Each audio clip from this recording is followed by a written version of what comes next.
Don't worry, I'm not going to do my entire review with these sunglasses on. Just a little tribute to Lou Reed, where Jesus' Son. That's where he takes the title of the collection comes from. Is Lou Reed's Heroine, which is when I'm rushing on my run and I feel just like Jesus' Son. Then I do my CSI. We'll see if I can refocus now. It's so bright. I can see why Mr. Reed wore the sunglasses all the time if he had little dilated pupils. So yes, I am reviewing Jesus' Son by stories by Denis Johnson. It's a 1992 collection, so very 90s collection about a unnamed narrator who I think we can sort of assume is the unnamed narrator throughout these stories. They seem to very much have a it has a very much has a very much of an arc of going from him as kind of full into the drug lifestyle as a drug addict and possibly a drug dealer, through to detox and kind of beginning to live a straight life at the very end of the thing. As I said, it's a very 90s book to me because this is very much heroin chic, drugstore cowboys, train spotting, kind of the Seattle grunge. A lot of the stories happen in the kind of the northwest setting of Seattle and kind of surrounding areas. I picked this up on a trip to Portland. Actually, I picked it up on an island outside of Portland, but this is very much this area, and this is this is 90s is very much a time of like people were super one of the times where people were really into the whole kind of getting into people's like kind of drug addicts and their stories. And I don't know, it's sort of a thing of there's a sort of romanticism to it of like, oh, these people who are addicts, it's like it's kind of stripping away all of our middle class, because it's very much marketed to kind of like a middle class fascination with, ooh, the seamy underside, and this is where we're going to find out truths or something like that. And yeah, that kind of a very very romanticized thing versus drug addicts. Is being an addict is usually mean being incredibly selfish and really only being focused on getting that next high and all that sort of stuff. And having grown up in a household with an addict, not a heroin addict, but just someone who's had problems.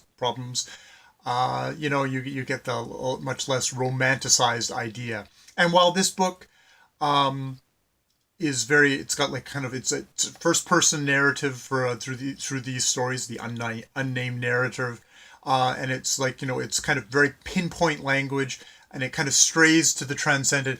It also does a really good job of just portraying this fellow as really reprehensible human being. It's funny, I think the way that a lot of people refer to the guy in the book is as fuckhead, because that's the only times one of the other characters is like basically calls him fuckhead, and that's basically his nickname.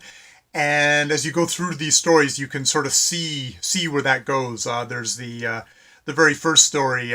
It's a car crash when hitchhiking. It's like, yeah, he gets in a car crash riding along with his family, and does he help the family at all? No, he just kind of wanders off, and that's a pretty good introduction to this guy. He's like he doesn't really care about anybody except himself. And later he's taking to his girlfriend, who is then with child, as he puts it, to the abortion clinic. And his idea of a sensitive question after is like, oh, well, what did they stick in you? At which point he gets kicked out of the abortion clinic by the nurses, and but he's like he's that kind of guy. It's one of these things of you know he's but the thing is he also does a good job, Johnson, of showing this guy as, while he's completely ruined by his addiction, not completely, but ruined by his addiction, and a super deeply selfish fellow. He's also somebody who through his perceptions is definitely gets into the kind of the poetic. And I mean, Johnson was a poet, and I think he uses his character to kind of get into this kind of a transcendent, transcendent thing of, there's this thing where he gets into a snowstorm, and they comes upon the scene where it's like, wow, it's a graveyard, and there's angels coming up from the sky, and it's like, actually no, it's a abandoned drive-in theater, and that basically all the cars have gone away, and then suddenly the lights click off, and oh, you're kind of left with this. But there's also scenes where it's like, where are my women now, with their sweet wet words and ways, and the miraculous balls of hail popping in a green translucence in the yards? And it's very kind of, it reminds me of kind of the Beats language, probably highly more structured and focused. This isn't long, rambly. This is a very small book, but it's super packed. These are all stories where, it's one of these things where every single word counts, and every single scene clicks into place, making for stunning effects. And it's interesting. It's one of these books where it has a very fragmented timeline. So it'll be going along in a story, and then suddenly it'll skip back, or it'll skip forward, and it'll just drop in these little scenes of which kind of, it combines in a way where if you told it in a chronological way, it wouldn't have the same effect, and it also wouldn't have the same condension and power to it. And also, Johnson is just good at having these really kind of like just sudden shocking turns in his books, where it's just narratively surprising.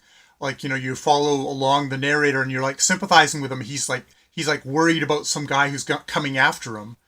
And then suddenly you're in a scene where he's threatening this woman and her children because the husband apparently owes him money or sold him bad drugs, and it ends in this super menacing note of like, I don't care if he's not here, you're gonna be sorry. And the story cuts off, and you think, it's like, shit, this guy is like, he's a drug dealer, and he's like, it's not like a romantic drug dealer. He's like, he could like seriously hurt these people, and you never know. It's like it's dropped. You never know exactly just how evil this guy has been in his life.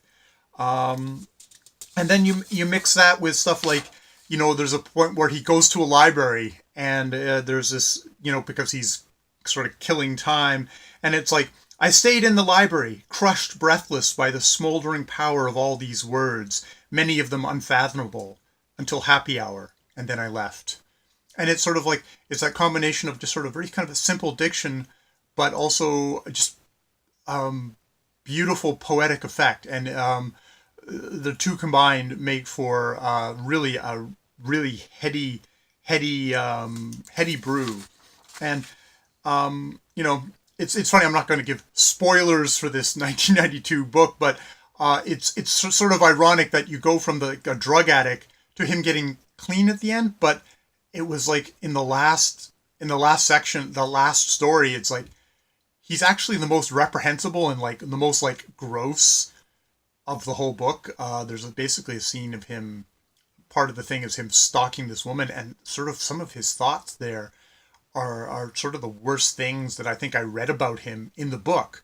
So it's that irony of like, well, yeah, the drugs might be one part of what made this guy into have made this guy into a terrible thing, but just getting off the drugs hasn't solved what I think kind of runs through the thing of kind of this fundamental thing of like brokenness of this character, and like the world he lives in. And he gets to like, there's a place at the end where he's like, oh, there's a place for people like me. And it's like, oh God, yeah, maybe this world is a place for people like you. Like there's this thing of like, he talks about, well, I can't die because, basically there's no place for me other than this kind of hellish world. And that's a sort of the thing you get at the end. So yes, Jesus' Son, I am so happy that I picked this up on a whim at the store. I think it's one of these things, actually, I've been listening to the New Yorker podcast a while ago, and they played one of the stories, which actually turned out it was in this book, and that I remembered. And the fact that, I listened to this story probably, 5, 6, 7 years ago, and I could still remember it, I think shows the power that this book had on me. And while I'm still kind of ambivalent about that whole romanticizing the addicts, I can't deny the power of this book. So that is Jesus' Son, stories by Denis Johnson. More videos later.